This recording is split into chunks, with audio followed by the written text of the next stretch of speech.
Hello, hello. Welcome on in to another episode of the Whiskey Crusaders. I'm Will. I'm Sarah. And I'm Matt. Today we're going to be talking about Elmer T. Lee and his wonderful bourbon whiskey. Yes, all of them are single barrels. Is at 45%. Elmer T. Lee worked there for over 50 years. He was their master distiller. I started there in 1949. He actually got a job because he told there was no jobs there to buy another guy named Albert Blanton. And said, no, there's no jobs here. Well, there's another guy who works. Come back next week. So he started as an engineer, a maintenance engineer there. Prior to that, he was during World War II, he was a radar bombardier in the Army Air Force. So he worked there until 1985. In 1984, he created his beautiful whiskey called Blanton's, the very first single barrel whiskey that was available in the market. And so eventually they gave him the same treatment to give him his own, also hand-selected bottles by him called the Elmer T. Lee. He passed away in 2013 at 93. He worked there, like I said, for over 50 years. And even though he retired in 85, he was still an ambassador for them and a Master Distiller Emeritus up until 2013 when he passed away at 93 years old. So, nice. Pretty cool guy. It's funny, you see some old videos of him, he kind of reminds you of like Elmer Fudd, but he's a really cool dude. He's obviously a brilliant man with bourbon, no doubt, and selected some amazing casks, and his name bears it, and so let's nose and taste this bad boy.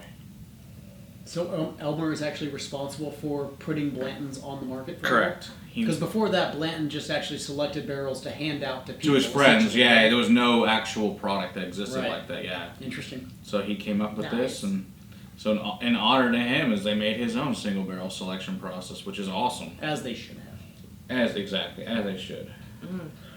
Oh, Again with the mash bill too. I was just about to say the exact same thing. Mash bill very, very mash bill too. Yep. This is about $43 if you can find it. If you can find it. It's very, very hard to find. The sad thing is, it's like 10 years ago, this was like $15 everywhere. You could buy it by the case, nobody cared.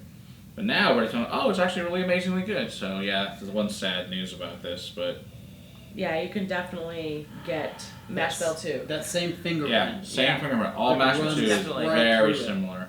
Same, it's that high rye, 10-15%. But this one is a little bit more complex for me. So like he says, it has your cinnamon, toffee, vanilla, and your oak, but it's also got your dusty barn, old sawdust sitting in the barnyard, worn leather. Dried hay. Mm-hmm. Sawdust and hay is what's sticking out to me beyond the typical bourbon notes. It does have your typical bourbon notes. You can't get past that. Yeah, it's got your cinnamon, of course, and your vanilla, your toffee, your brown sugar. Yeah. Baking spices, allspice. Right. Clove.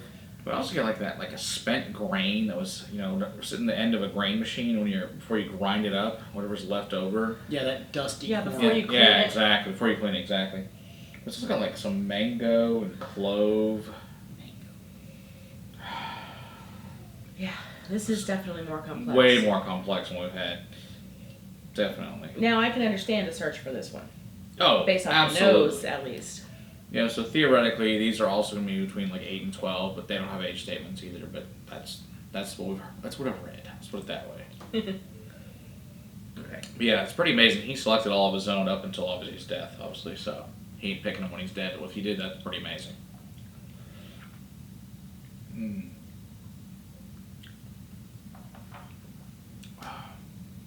Oh, so much cinnamon and oak. Mm-hmm.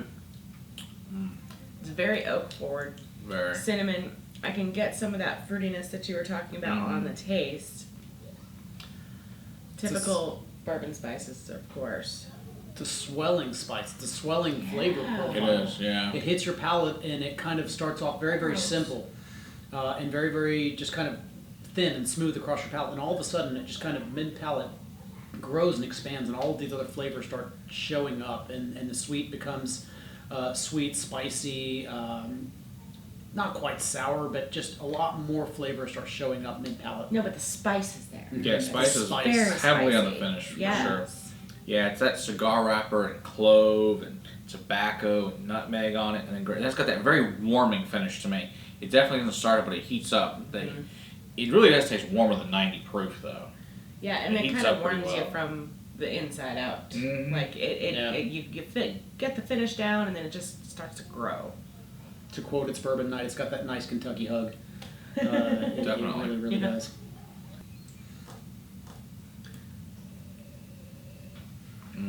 Yeah, I can understand why this is an allocated bottle. Oh, After. yeah, Very highly highly sought after. sought after. It's definitely a very complex whiskey. I wish we had more time to spend with it. It's good. Yeah. For sure. You can't go wrong. No. They are coming out with a 100 proof version this year, but Oh. we'll probably never even No. see it in Texas. I assume it'll just stay in Kentucky, but if you get one, hey, great. Want to share? Think of us. Water. Let's see what the water We're does. gonna see. Hope it does good things. Hoping so.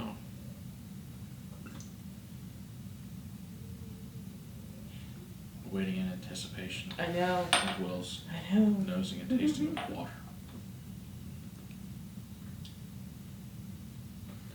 Not much changed. The proof spice kind of goes down a little bit, which I enjoyed before the water. So, and the journey doesn't change very much across the palate anymore. So it was, like we said, that mid palate all of a sudden changed with the spice. Now the spice kind of hits you up front as well, and it doesn't actually change across your palate. Okay. So, So they not had- so much with the water. They had Yeah. the proof. They had the proof pretty much Nice, dialed in on this perfect one. It was then. nice. Well, I mean, Yeah, Yeah, it's good stuff. yeah. It's yeah, I thoroughly enjoy this. I like the bottle shape too. I think it's very nice for it's got these dimples on the side of it here. It's very nice to pour. There's a few other people that copy this bottle, but I know they were the first to have Yeah, it. and see with someone with small hands, that's not as. Not as nice. I prefer it like this. Dimples or none. I have a small hand. Can't grip it. I can grip it. I just don't feel safe. It's because we're the real hobbits. That's why.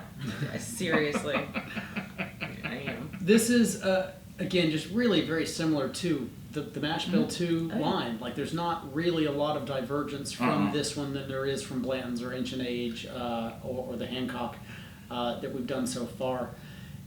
They're very, very similar. They're all, you can definitely feel Oh, that fingerprint for sure. and taste that fingerprint Oh, yeah. throughout This the entire is line. Definitely. simply more complex and longer finish than the rest. Yeah. Right. Yeah, this I was agree. a better barrel that they kind of put off to the Definitely. side and said, hey, Yeah, we're going to do they something should special be. with this. Yeah. So Yeah. makes sense. Yep. Okay. All right. Good stuff. Keep on crusading for better whiskey in your glass. Cheers. Cheers.